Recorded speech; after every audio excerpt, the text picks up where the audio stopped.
সমুদ্র নিয়ন্ত্রণ করবেন যিনি, গোটা পৃথিবীটাই তার। একথা আরও অনেক বছর আগে 19 শতকের শেষ দিকে মার্কিন নৌকৌশলবিদ আলফ্রেড থায়ার্ড লিখেছিলেন। বর্তমানে বিশ্ব বাণিজ্যের 90% হয় সমুদ্রের মাধ্যমে। বঙ্গোপসাগরকে ডাকা হয় বে অফ বেঙ্গল, যা পৃথিবীর বৃহত্তম উপসাগর। এর আশেপাশে 5টি দেশের অবস্থান। এই দেশগুলোর মধ্যে বৃহত্তম দেশ ভারত, জনসংখ্যার দিক থেকেও তারা বিশ্বের বৃহত্তম। আছে বিশ্বের 8ম জনবহুল দেশ বাংলাদেশ। ভৌগোলিক এই অবস্থানের কারণে স্বাভাবিকভাবেই বঙ্গোপসাগরে গতিশীল অর্থনৈতিক অঞ্চল হওয়ার কথা, যার একদিকে আছে দক্ষিণ এশিয়া, আরেকদিকে দক্ষিণ পূর্ব এশিয়া। বঙ্গোপসাগরের দুই অঞ্চলকে একসঙ্গে বেঁধে রাখবে, স্বাভাবিকভাবে এটাই হওয়া উচিত ছিল, কিন্তু তার হলো কই। ক্রমেই বঙ্গোপসাগরকে ঘিরে বাড়ছে ভূ রাজনীতির তর্ক আর নিয়ন্ত্রণের কূটনৈতিক চাল।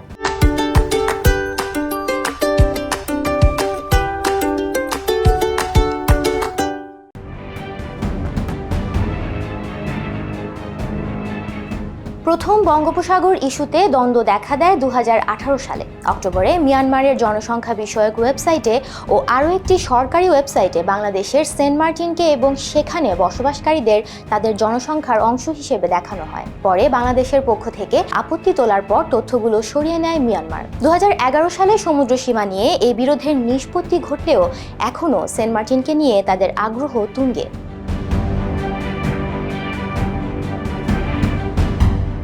এর আগে 2008 সালে দক্ষিণ কোরিয়ার একটি কোম্পানিকে সেন্ট মার্টিনের দক্ষিণ পশ্চিমে 50 নটিক্যাল মাইল অঞ্চলে তেল ও গ্যাস অনুসন্ধানের জন্য পাঠিয়েছিল মিয়ানমার। বিশ্লেষকরা মনে করেন, সেন্ট মার্টিন দ্বীপকে কেন্দ্র করে একটি অজুহাত তৈরি করে বাংলাদেশের সাথে একটি সামরিক যুদ্ধের সূচনা করতে চাইছে মিয়ানমার। পরে যুক্তরাষ্ট্রের নাম আসলেও যুক্তরাষ্ট্রের পররাষ্ট্র দফতর এ নিয়ে আনুষ্ঠানিক বিবৃতি দিয়েছে।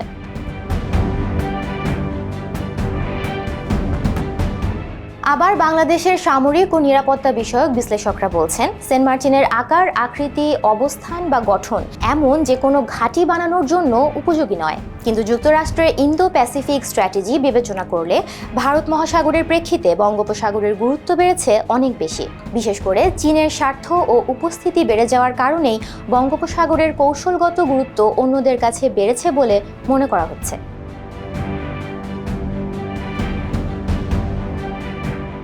বিশ্বের শীর্ষ তেল আমদানিকারক চীনের 80%ই পরিবাহিত হচ্ছে মালাক্কা প্রণালী দিয়ে। মূলত চীন সাগর থেকে বের হয়ে ভারত মহাসাগরে আসতে মালাক্কা প্রণালীর কোনো বিকল্প নেই। কিন্তু মালাক্কাতে চীন কখনোই নিজেদের একক কর্তৃত্ব প্রতিষ্ঠা করতে পারেনি।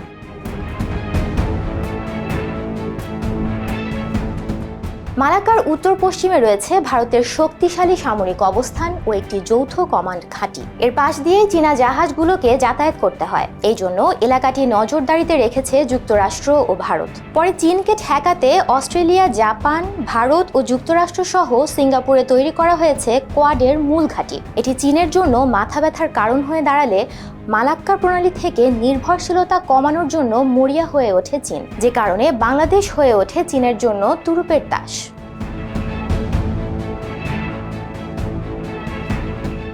পরে বাংলাদেশের কক্সবাজারের সোনাদিয়া দ্বীপে একটি গভীর সমুদ্র বন্দর স্থাপনে বিনিয়োগে আগ্রহ প্রকাশ করে চীন ও ভারত। অবশেষে 2018 সালে মংলা ও চট্টগ্রাম বন্দরকে ব্যবহারের সুযোগ পায় ভারত।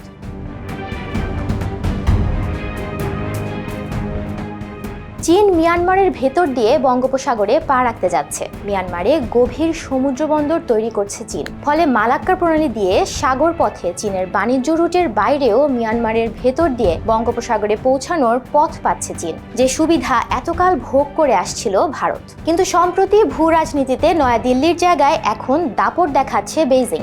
যুক্তরাষ্ট্র এ অঞ্চলে আধিপত্য বিস্তারের জন্য চীনের বিপরীতে ভারতকে সমর্থন দিয়ে আসছে।